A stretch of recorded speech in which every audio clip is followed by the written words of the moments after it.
Hello नमस्कार दोस्तों, स्वागत है आप लोगों का सिविल एजुकेशन पीसीएस में।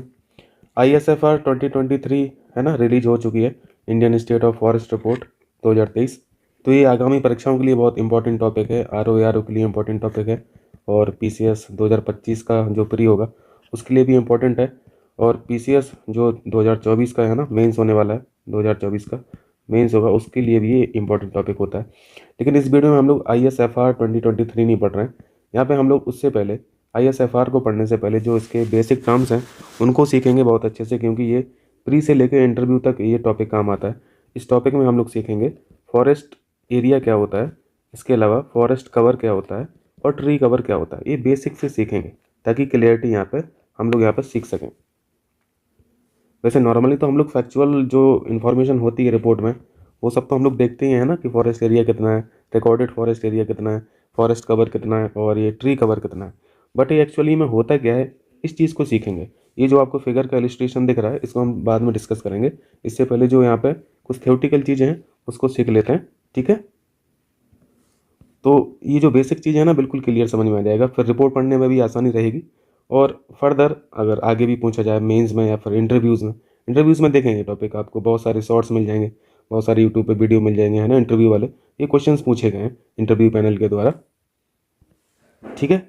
तो छोटा सा टॉपिक है, यहाँ पे हम लोग करेंगे फॉरेस्ट एरिया क्या होता है, फॉरेस्ट कवर का क्या मतलब होता है और ट्री कवर का क्या मतलब होता है। मैं हिंदी में भी लिखा हूँ यहाँ पे, तो कोई दिक्कत नहीं होगी। फॉरेस्ट एरिया को वन क्षेत्र बोलते हैं, फॉरेस्ट कवर को वन आवरण बोलते हैं और ट्री कवर को वृक्ष का आवरण बोलते हैं, ठीक है। इन तीन टर्म्स के बारे में हम लोग यहाँ पे पढ़ेंगे। आइए सबसे पहला टॉपिक हम लोग सीखते हैं, फॉरेस्ट एरिया क्या होता है या फिर वन क्षेत्र क्या होता है। देखो बिल्कुल आसान भाषा में समझते हैं। ये जो फॉरेस्ट एरिया होता है एक बहुत बड़ा ज़मीन का भाग है, ठीक है। बहुत बड़ी लैंड है, बहुत बड़ी ज़मीन है जो सरकार के द्वारा अधिसूचित की जाती है। इस ज़मीन को as as a forest notify करती है सरकार, ठीक है। वन के रूप में अधिसूचित अगर कोई ज़मीन है तो उसे फॉरेस्ट एरिया बोला जाता है। चूँकि सरकार उसको चूँकि सरकार इस ज़मीन को एज अ फॉरेस्ट नोटिफाई कर रही है, तो इसका मतलब है कि इस ज़मीन का जो रिकॉर्ड है ये सरकारी रिकॉर्ड में दर्ज रहेगा, यानी इसका एक लीगल स्टेटस होता है। इस ज़मीन का एक लीगल स्टेटस होता है। इस ज़मीन पर देखो वन भी हो सकते हैं, वन नहीं भी हो सकते हैं। ध्यान रखना, जो जो शब्द बोल रहा हूँ ध्यान रखना। वन हो भी सकते हैं, वन नहीं भी हो सकते हैं।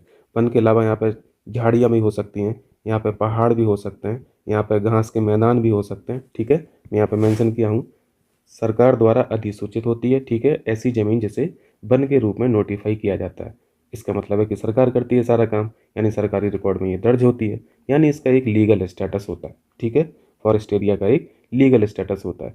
लेकिन फॉरेस्ट ये जो एरिया लिखा है उससे पहले फॉरेस्ट लिखा है, तो इससे कन्फ्यूज नहीं होना कि ये ऐसा एरिया है जहाँ पे फॉरेस्ट होते हैं, ऐसा बिल्कुल नहीं है। यह एक ज़मीन का भाग है, यह एक एरिया है, यह एक बहुत बड़ी लैंड है जिस पर फॉरेस्ट हो भी सकते हैं, नहीं भी हो सकते हैं। देखो यहाँ पे मैं मेंशन किया हूँ, देखिए, भले ही उस ज़मीन पे कुछ हिस्से में वन हों, वृक्ष हों या फिर ना हो, ऐसे क्षेत्र में देखो वन, झील, नदियाँ, घास के मैदान या फिर कुछ हिस्सा खाली भी हो सकता है। मैं इमेज भी लगा दूंगा यहाँ पे तो आपको क्लियर समझ में आ जाएगा। और इसी फॉरेस्ट एरिया को दूसरी भाषा में रिकॉर्डेड फॉरेस्ट एरिया भी बोला जाता है। ध्यान रखना, वन क्षेत्र को ही रिकॉर्डेड फॉरेस्ट एरिया बोला जा रहा। रिकॉर्डेड क्यों बोला जा रहा? क्योंकि आपने सीखा भी कि ये जो ज़मीन है ये सरकारी रिकॉर्ड में दर्ज रहती है, किस रूप में? वन के रूप में। अब मान लीजिए ये जो ब्लू कलर का आपको गोला दिख रहा है ये पूरा ज़मीन का हिस्सा क्या है, इसको सरकार ने वन के रूप में इसको नोटिफाई किया है, इसलिए ये वन क्षेत्र है। मान लीजिए इसी वन क्षेत्र में एक एरिया ऐसा भी है जहाँ पे कुछ हिस्से में बहुत ज़्यादा पेड़ लगे हैं, है ना, बहुत ज़्यादा पेड़ लगे हैं, और बहुत ज़्यादा मात्रा में अगर पेड़ लगे रहेंगे तो उसको फिर वन बोला जाएगा, है ना, फॉरेस्ट बोला जाएगा।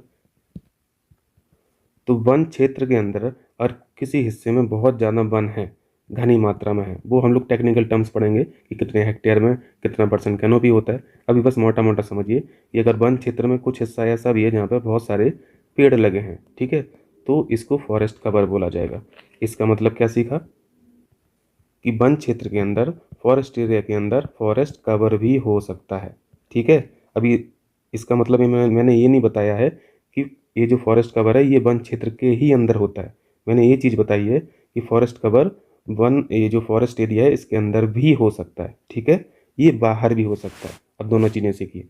फॉरेस्ट कवर आपने देख लिया कि ये अंदर भी हो सकता है फॉरेस्ट एरिया के अंदर, ठीक है, और ये बाहर भी हो सकता है।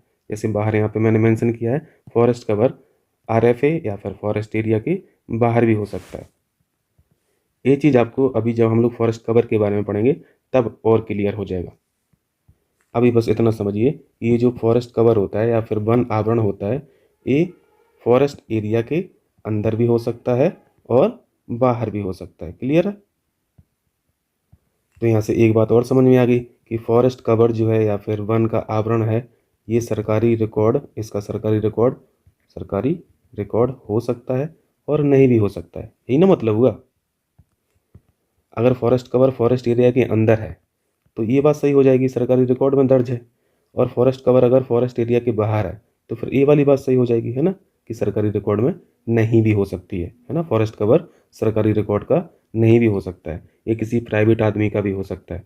जैसे अभी मैं फॉरेस्ट कवर में बता रहा हूँ आपको, यहाँ पर सीखिए तो वो ऊपर वाले पॉइंट सारे समझ में आ जाएंगे। फॉरेस्ट कवर या फिर वन आवरण, वहाँ पे आपने लीगल स्टेटस पढ़ा था। फॉरेस्ट कवर का मतलब है जियोग्राफिकल स्टेटस।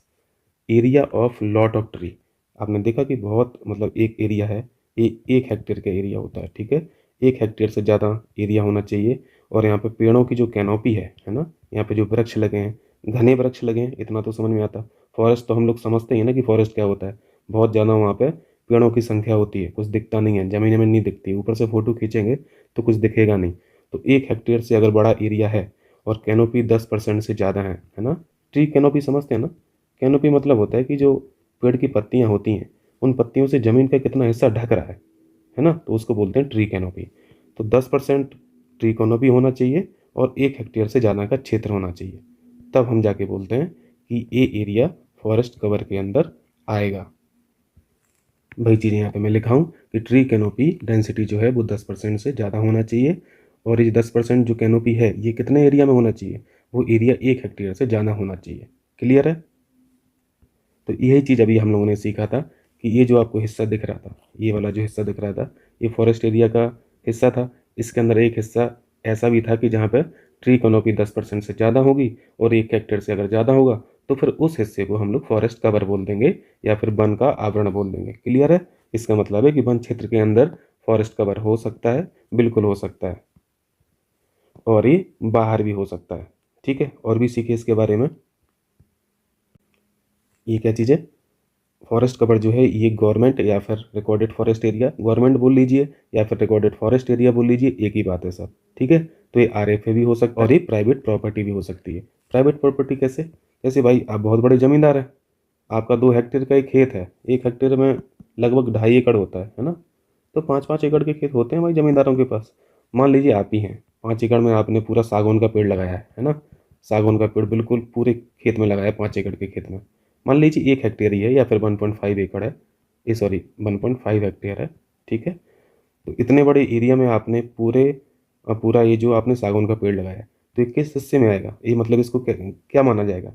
इसको माना जाएगा फॉरेस्ट कवर। ठीक है, क्योंकि आपका है, आप जमींदार हैं, आप सरकारी आदमी हैं नहीं, आप प्राइवेट हैं, इसलिए इसको प्राइवेट प्रॉपर्टी भी, मतलब फॉरेस्ट कवर जो है वो प्राइवेट प्रॉपर्टी भी हो सकती है। ठीक है, तो फॉरेस्ट कवर से हमें ये समझ में आता है कि भाई वहाँ पे पेड़ बहुत ज़्यादा मात्रा में लगे हैं, है ना, घने पेड़ों की उपस्थिति बताता है फॉरेस्ट कवर। लेकिन फॉरेस्ट एरिया बहुत ज़्यादा घने पेड़ों की उपस्थिति नहीं बताता है। फॉरेस्ट एरिया में सब कुछ हो सकता है, वो खाली जगह भी वहाँ पे आप देख सकते हैं, आप वहाँ पे पहाड़ भी देख सकते हैं, सूखे पहाड़ भी देख सकते हैं, है ना, उस पर पेड़ ही नहीं लगे हैं उन पहाड़ों पर। खाली स्थान देख सकते हैं, घास के मैदान देख सकते हैं। घास के मैदान को वन तो नहीं बोला जाएगा, लेकिन फॉरेस्ट कवर बोल सकते हैं अगर वो सरकारी मतलब रिकॉर्ड में है तो। दो बातें सीख ली, फॉरेस्ट एरिया सीख लिया और फॉरेस्ट कवर सीख लिया। अब यहाँ पे आ जाइए ट्री कवर के बारे में। तो ट्री कवर को आपको उल्टा कर देना है फॉरेस्ट कवर से। ठीक है, यानी जहाँ पे बहुत ज़्यादा हमने घने पेड़ देखे थे और 10% कैनोपी देखी थी, है ना, डेंसिटी जो है कैनोपी डेंसिटी 10%, और एरिया ये होना चाहिए था 1 हेक्टेयर से ज़्यादा, तो इसको फॉरेस्ट कवर बोल रहे थे।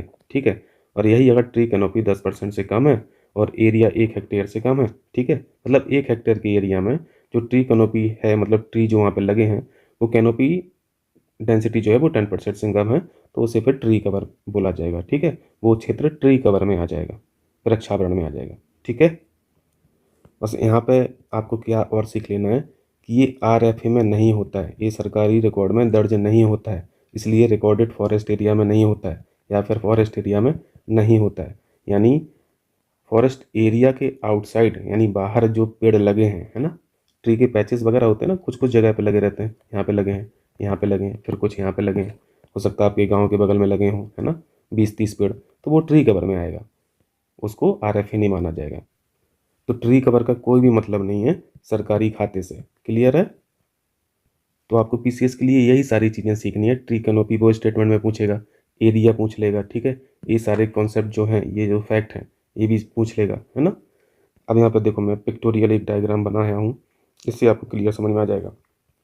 ये जो आपको रेड कलर का मार्किंग दिख रही है, ये मैंने फॉरेस्ट एरिया मार्क किया है। फॉरेस्ट एरिया है, इसका मतलब वो सरकारी रिकॉर्ड में दर्ज है ना, और इसी को हम लोग रिकॉर्डेड फॉरेस्ट एरिया भी बोलते हैं।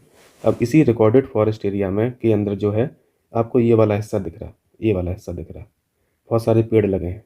मान लीजिए इसका एरिया जो है ये 2 हेक्टेयर है, ठीक है, और ट्री कैनोपी जो है, ये डेंसिटी जो है, ट्री कैनोपी डेंसिटी ये 10% से ज़्यादा है।